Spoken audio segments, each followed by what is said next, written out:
Headlines of this bulletin. The mission group of Đồng Nai Provincial Party Committee exchanged experiences in the new style rural building model in Phong Điền suburban district. The workshop to develop the right strategy orientations as part of the Sustainable Agricultural Counterparts program in Cần Thơ City. Hello, it's good to see you back here in this edition of Continuous and Top News today. On May 3rd afternoon, a mission group from Đồng Nai Provincial Party Committee and a head of party central member cum secretary of Đồng Nai Provincial Party Committee Nguyễn Hồng Lĩnh came to Phong Điền suburban district to exchange experiences in a new style rural building models. Leaders of Phong Điền suburban district and townships of Đồng Nai province exchanged information on results and experiences in managing the new rural building in the suburban district.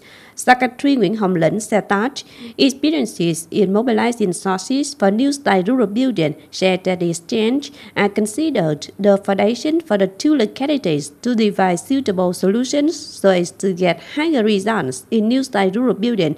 The mission group then had a fact-finding trip in typical tourist zones in Phong Điền. A mission group of Bà Rịa Vũng Tàu province, led by Vice Secretary of the Provincial Party Committee, come Chairman of the Provincial People's Committee Nguyễn Văn Thọ, has also come to exchange experiences on building the contingent of leaders and managers in Cờ Đỏ suburban districts. Over the last few years, party committees at all levels in Cờ Đỏ have publicized, penetrated, and strictly and effectively implemented resolutions from the center on the personal task, built and issued many documents to concretize tasks and solutions.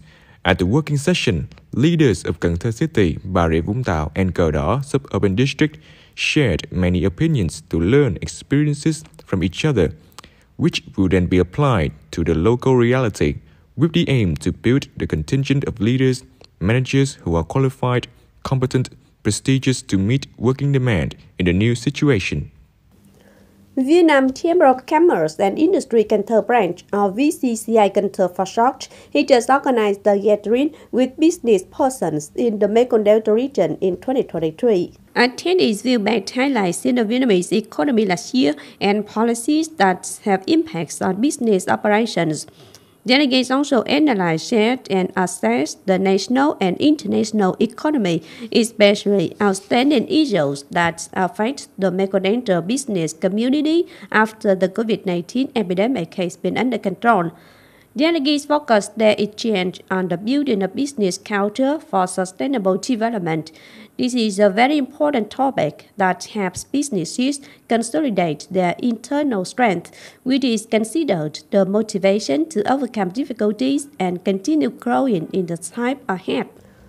A workshop to develop the right strategy orientations as part of the Sustainable Agricultural Counterparts program was held in Cần Thơ City on May 3rd. At the workshop, the Agriculture and Rural Development Ministry proclaimed the establishment of a PPP mission group for the rice sector. Boosting the operations of the mission group will attract investment and speed up the modernization of the agriculture and food system by applying technology and renovating. The mission group committed to changing the Vietnamese rice sector from competitiveness in price, quality, nutrition, and sustainability to multi-value integrated agriculture in conjunction with tourism development. With them to introduce and boost the application of advanced solutions and synchronous mechanism in rice production, among others, Cần Thơ City Cultivation and Plant Protection Sub-Department and the International Rice Research Institute, or IRI for short, have recently organized a demonstration and practice of the precision sowing by APV machine. The demonstration is performed on a 5-hectare area by an APV sowing machine, which gives a productivity of around 10 hectares a day. The practice of this method not only helps mitigate the loss of rice seeds, but also reduces the volume of water fertilizer, prevent plants from collapsing, increasing the quality of rice crops, and reduce greenhouse gas emission. Cần Thơ City hosts the National Cải Lương Talent Contest to be slated in July this year. The source was revealed at a meeting to review performance of Vietnam Stage Artists Association, or VSAA for short, of the Southern Region and outline tasks for 2023. In addition to organizing the Cải Lương Talent Contest, VSAA will also combine with Cần Thơ City's Culture, Sports and Tourism Department to organize Mộc Quán Nguyễn Trọng Quyền Awards, with the aim to search for vọng cổ and Cải Lương talents. The awards also aim to glorify author Mộc Quán Nguyễn Trọng Quyền, the predecessor of Cải Lương art. On this occasion, Vietnam Stage Artists Association handed the decision to admit 39 new members, present 17 certificates to glorify meritoriously people's artists who are even 70, 80 and 90 years old, and 6 trophies for the cause of Vietnam Stage to members. The projects of building 2 expressways, namely Khánh Hòa Buôn Ma Thuột and Châu Đốc Cần Thơ Sóc Trăng, will be expected to get approval from the Transport Ministry in March. These two projects have a combined investment capital of more than 66 trillion Vietnam dong emerged from the public investment capital source in 2021-2025 phase.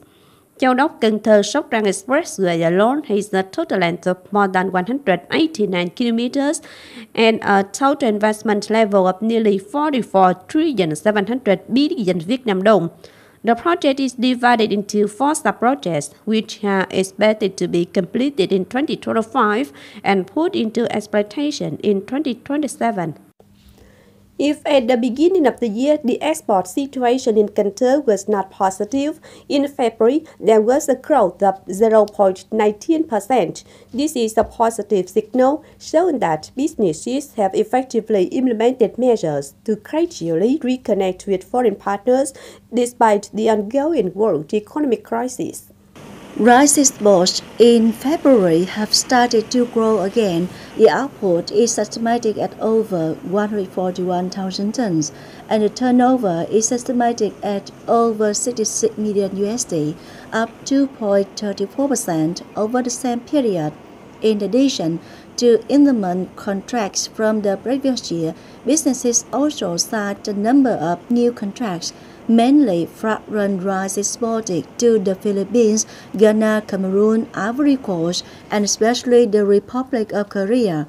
Similar to seafood, is also overcoming the obstacle of lack of raw materials. Export output reached about 29,000 tons, and turnover was nearly 94 million USD, up 11.88% over the same period. Earlier this year, the number of orders was high. Currently, Ngọc Quang Phát Company has signed 25,000 applications. Compare Ngọc Quang Phát in Hậu Giang province also achieved 15,000 applications. It is expected that in 2023, the company's sale will reach 35 million US dollars, ensuring exports as well as stabilizing the workforce, which is expected to increase by 20% compared to 2022. Sales will also increase by about 20% in 2023. Cần Thơ has 170 import-export enterprises, including 67 seafood enterprises.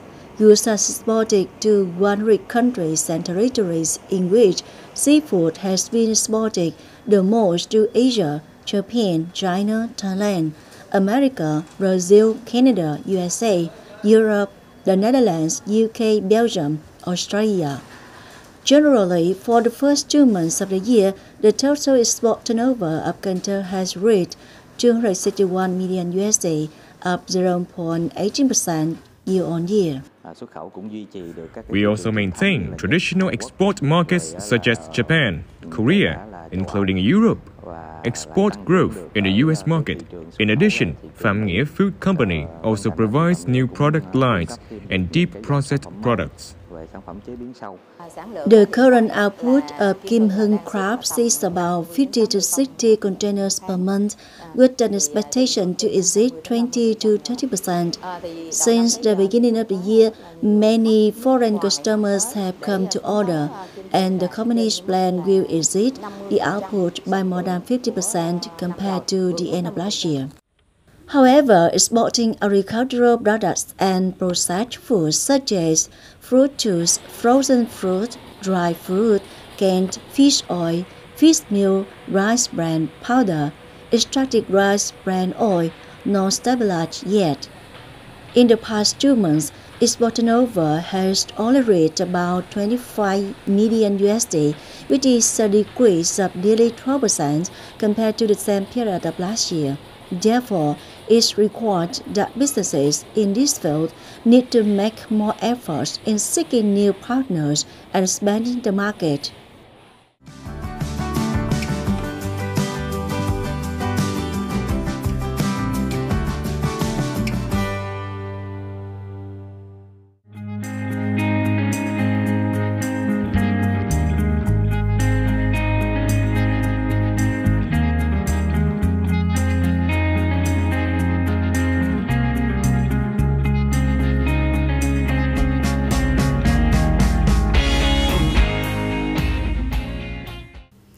The updated weather forecast don't wrap up this edition of Continues. If you want to watch again in its bulletin, please visit our website, kenthotv.vn. And now thanks for watching. Goodbye and see you next time.